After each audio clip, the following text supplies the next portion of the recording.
കമന്ന് വീണാൽ കാൽപ്പണം വാരേണ്ടത് എങ്ങനെയെന്ന് കെ.വി. തോമസിന് ശരിക്കും അറിയാം.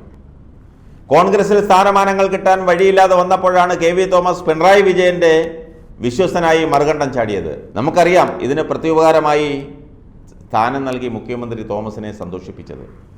ഇപ്പോൾ സർക്കാർ കടുത്ത സാമ്പത്തിക പ്രതിസന്ധിക്കിടയിലും തോമസ് മാഷിന് പുതുവത്സരം അടിച്ചു പൊളിക്കാൻ അവസരം നൽകിയിരിക്കുകയാണ് സർക്കാർ. സംസ്ഥാന സർക്കാരിൻ്റെ ഡൽഹിയിലെ പ്രത്യേക പ്രതിനിധിയായ കെ.വി. തോമസിന് ഓണറേറിയം നൽകാൻ 12.5 ലക്ഷം രൂപ അധിക ഫണ്ട് ധനവകുപ്പ് അനുവദിച്ചു കഴിഞ്ഞു. കടുത്ത സാമ്പത്തിക പ്രതിസന്ധിയും ട്രഷറി നിയന്ത്രണങ്ങളും ഉള്ളപ്പോഴാണ് തോമസിന് പണം അനുവദിച്ചത്. ട്രഷറി നിയന്ത്രണത്തിൽ ഇളവ് വരുത്തിയാണ് തുക അനുവദിച്ചിരിക്കുന്നത്. ഇയാളുടെ ഓണറേറിയത്തിന് പുറമെ 4 സപ്പോർട്ടിംഗ് സ്റ്റാഫുകളുടെ ശമ്പളവും ഈ 12.5 ലക്ഷം രൂപയിൽ നിന്ന് കൊടുക്കണമെന്നാണ് ഉത്തരവിൽ പറഞ്ഞിരിക്കുന്നത്.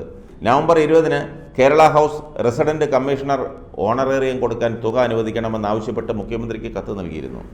1 ലക്ഷം രൂപയാണ് കെ.വി. തോമസിൻ്റെ ഓണറേറിയം. ശമ്പളം വേണ്ട, ഓണറേറിയം മതി എന്ന തന്ത്രപരമായ നിലപാടാണ് കെ.വി. തോമസ് നേരത്തെ മുതലേ സ്വീകരിക്കുന്നത്. ശമ്പളം വാങ്ങുകയാണെങ്കിൽ പെൻഷൻ കിട്ടില്ല, ഓണറേറിയമാണെങ്കിൽ പെൻഷനും ആനുകൂല്യങ്ങളെല്ലാം കിട്ടും. MLA, MP, അധ്യാപക പെൻഷൻ എന്നിങ്ങനെ 3 പെൻഷനുകൾ ഇപ്പോൾ തന്നെ കെ.വി. തോമസിന് ലഭിക്കുന്നുണ്ട്. 2023 ജൂൺ മാസം വരെ 5,38,710 രൂപ ഓണറേറിയം ഇനത്തിൽ ഇയാൾക്ക് നൽകിയിരുന്നുവെന്ന് സെപ്റ്റംബറിൽ മുഖ്യമന്ത്രി നിയമസഭയിൽ രേഖാമൂലം മറുപടി നൽകിയിരുന്നു. ഇത് കൂടാതെ ടെലിഫോൺ ചാർജ്, വാഹനം, യാത്രാബത്ത തുടങ്ങിയ ആനുകൂല്യങ്ങളും കെ.വി. തോമസിന് അനുവദിച്ചിട്ടുണ്ട്. ലോക്സഭയിലേക്ക് മത്സരിക്കാനില്ലെന്ന് ഇയാൾ പ്രഖ്യാപിച്ചു കഴിഞ്ഞു. 2024 ഏപ്രിൽ ഒഴിവരുന്ന എളമരം കരീമിൻ്റെ രാജ്യസഭാ സീറ്റിലാണ് ഇപ്പോൾ ഇയാളുടെ കണ്ണെന്നാണ് രാഷ്ട്രീയ നിരീക്ഷകർ വിലയിരുത്തുന്നത്. പിണറായിയുടെ വിശ്വസ്തനായതിനാൽ അതിന് തടസ്സമുണ്ടാകില്ല.